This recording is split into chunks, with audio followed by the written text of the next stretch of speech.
أعوذ بالله من الشيطان الرجيم بسم الله الرحمن الرحيم اللهم صل على سيدنا محمد وعلى آل سيدنا محمد وأصحابه وبارك وسلم أما بعد Jamaat Muslimin, honored brothers and sisters, Assalamu alaikum wa rahmatullahi wa barakatuh. Alhamdulillah, welcome to another Jum'ah talk. May Allah subhanahu wa grant that our talk once again must be filled with barakah and success, inshaAllah. First and foremost, brothers and sisters, let us take a moment to pay our respects and our condolences and our deepest sympathy to the Jakut family and the Gul family, Shahida Gul, on the demise of her husband, the demise of the Jakut family's son, Dr. Fuad Jakut. May Allah subhanahu wa ta'ala grant him a Jannatul Firdaus, inshaAllah, and his sterling work that he gave and service to this community. And as we say, may Allah subhanahu wa ta'ala grant the family sabr, patience, strength, and of course, for Fuad, Dr. Fuad, a high place in Jannah, inshaAllah. Brothers and sisters, on that note, this week also, 44 years ago, a generation of this, our beloved country's youth, saw the necessity of transforming their actions from those of youthfulness to those of adulthood, virtually and probably literally overnight. In short, the youth of 44 years ago, and of course, let me emphasize here, that was especially the underprivileged youth of this country. They had the vision, they saw the necessity of taking on the brutal, horrific, and merciless, illegal apartheid government of the day of our country 44 years ago. They saw in their young minds, they had this vision, the danger the future would hold should such a necessary and dangerous step not be taken at a sacrifice. That step, brothers and sisters, changed the course of history in our country. That dangerous step in which many perished in that process. Many went into exile. They, our youth, came to the fore to prevent education to become completely replaced with absolute indoctrination and domination. That step, brothers and sisters, was taken, and June the 16th, 1976 was declared Youth Day for the honorable, brave, and necessary step taken by the youth of the day 44 years ago. We remember, we salute, and we will never forget, inshallah. 44 years later, brothers and sisters, today, with the changing patterns of social paradigms, times, spaces, we look at three fundamental questions concerning our youth 44 years later. Firstly, why is the youth important? Secondly, how relevant is our engagement with our youth? And thirdly, the consequences of our engagement. As for the first question, brothers and sisters, The youth, they are our future. The youth is the future of any society, any community. They are the incubated treasure, and they are therefore of utmost importance. Without the youth, a society will never survive. And hence Allah subhanahu wa ta'ala in Surah Al-Isra, Surah 17, ayah number 31, Allah says clearly, وَلَا تَقْتُلَ أَوْلَادَكُمْ خَشْيَةَ إِمْلَاقٍ. Do not kill your children, your offspring, for fear of want. And as we know, in the time of the Jahiliyyah, especially when the girl child was born, in more cases than not, was put to death because it was a burden. Because of the scarcity of resources as well. And also the embarrassment according to the culture, ignorant culture of that time. Then Allah says further, نَحْنُ رَزُقُهُمْ وَإِيَّاكُمْ إِنَّ قَتْلُمْ كَانَ خِطْعًا كَبِيرًا. Where Allah subhanahu wa ta'ala shall provide sustenance for them as well as for you. So verily, it is a grave sin, a grave transgression, a grave wrong, a big one, kabira, to kill them. In terms of 7th century Arabia. And how does that apply to the context in which we are in today? And we are trying to form the connection with that which happened 44 years ago. This line, this connection. So, when we kill our youth by means of killing the aspirations, by institutionalizing intellectual deprivation, intellectual poverty, mishandling them, abusing them, a generation is lost, it's destroyed with horrific consequences. As we know, lost generations, it leads to dislocated and unbalanced societies and communities. So, to the question, why is the youth important? They are the incubated treasures. They're carrying the genes for the future of society. And as an African storyteller, Amando Hampatei Ba says, and I quote, Amando says, when an old man dies, a library burns. I'm going to repeat that. When an old man dies, a library burns. Meaning, to become an old man in terms of the African culture, the continent of Africa, the different stages of development and the educational constructs applicable to those different stages at each level of development has to be implemented, and it is implemented according to this quote from Amando. Otherwise, an old man would not be the archival library. Because the African Renaissance, long before the European Renaissance, in fact, it was the African people, by moving into Gibraltar, that gave them the European Renaissance.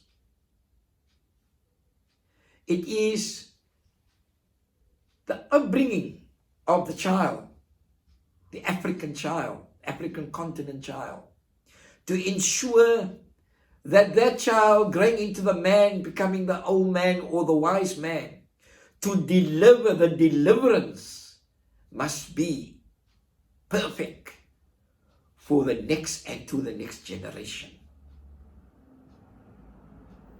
I think more reading should be done to our great continent. No wonder, just to make the point there, the world's oldest still functioning learning institutions, universities, are located in Africa. The University of Keraan in Fez, Morocco, the world's oldest university still functioning. The university in Timbuktu, the Azhar in Qahira, and of course, just to expand that point a bit, we all know when we graduate from university, what do we wear?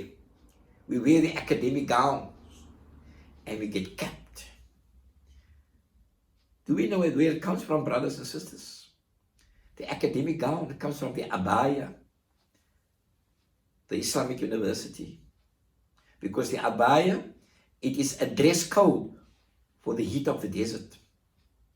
And the capping, which we say in the Western University, it comes from when the students graduated from these Islamic learning institutions. The cap that they wore, it was the Quran tied to their head.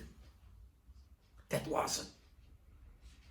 This is what Islam, especially in Africa, gave to the world.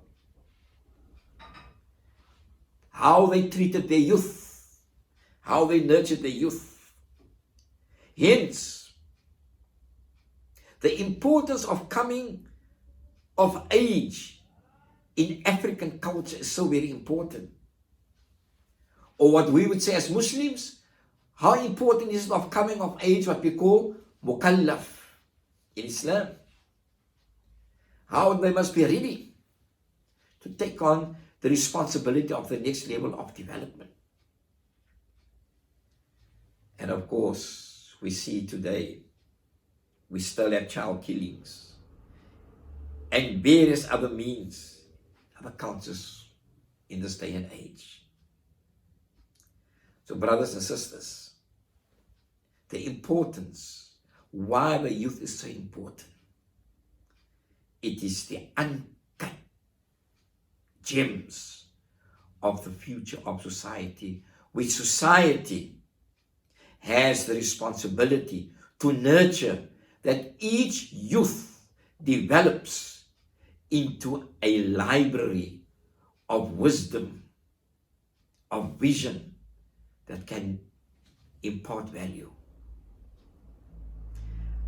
Coming to our second question, the relevance of the engagement with our youth.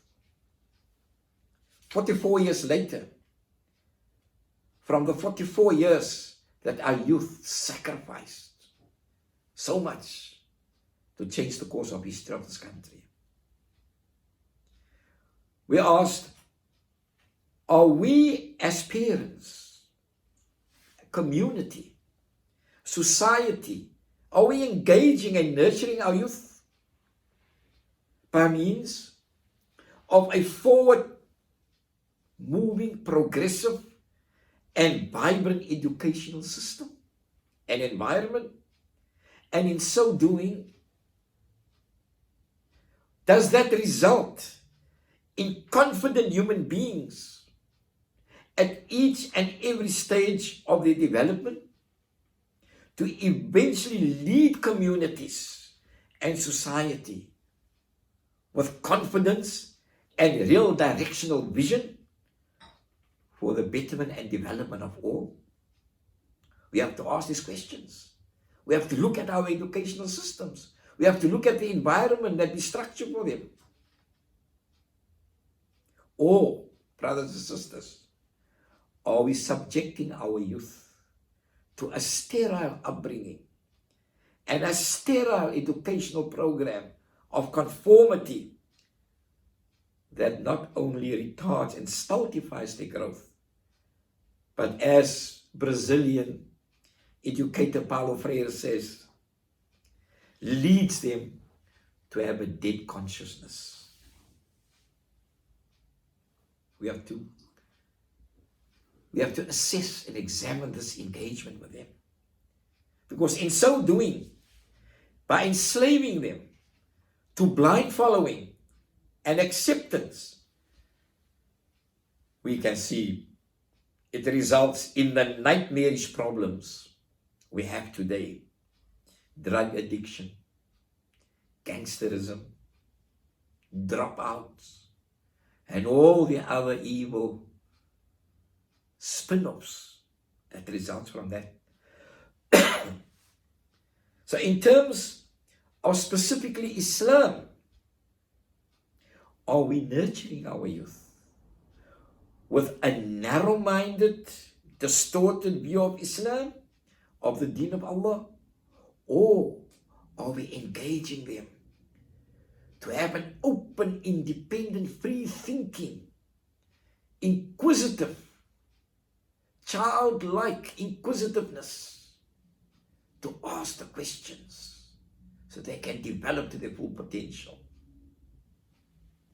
Is this why Allah subhanahu wa ta'ala says to us in Surah Al-Kahf, the 18th surah, ayah number 10, where Allah says, إِذْ أَوَى الْفِتْيَةُ إِلَى الْكَهْفِ فَقَالَ رَبَّنَا آتِنَا مِن لَدُنْكَ رَحْمَةً وَهَيِّئْ لَنَا مِنْ أَمْرِنَا رَشَدًا. Where Allah says, and behold the youth that took themselves and sought refuge in the cave, and they said, فَقَالُوا رَبَّنَا آتِنَا مِن لَدُنْكَ رَحْمَةً.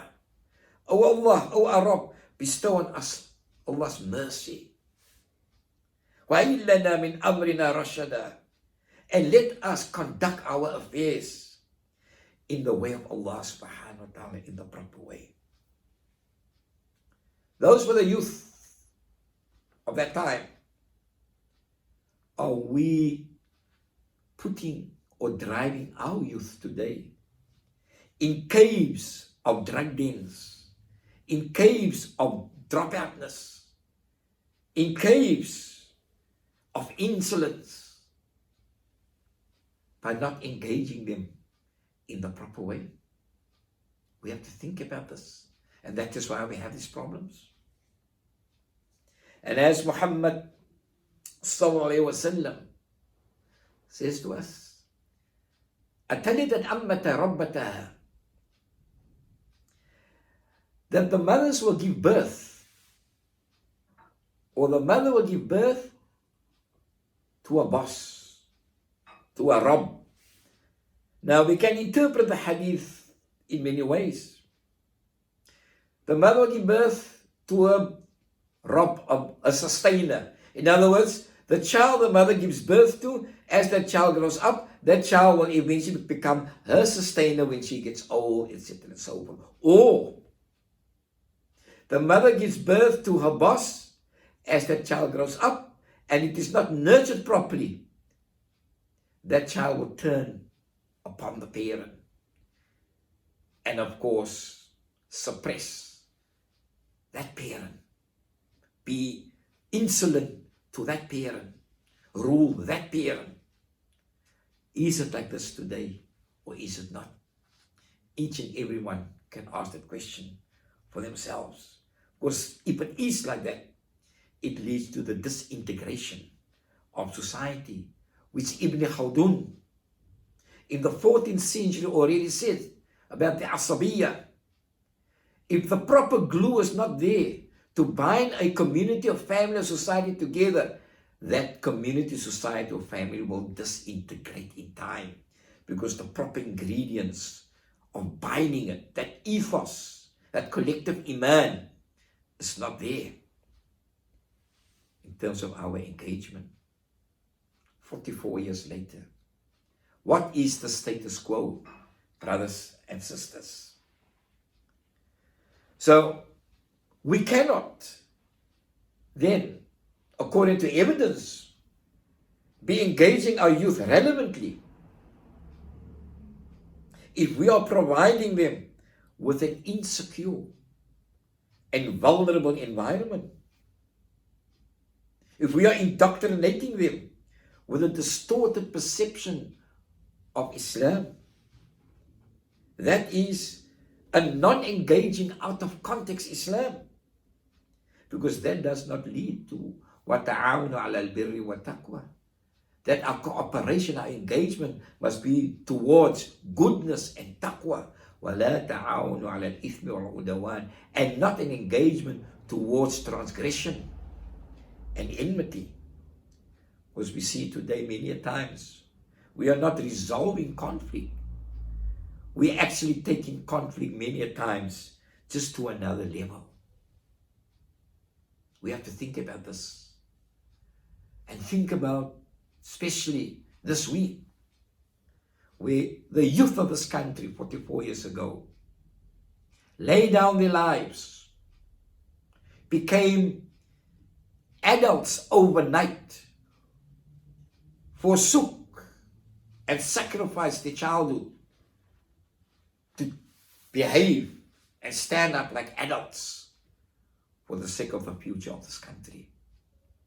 We have to think, what have we done and what are we doing 44 years later with the youth of today? Coming to our third question, the consequences of engagement.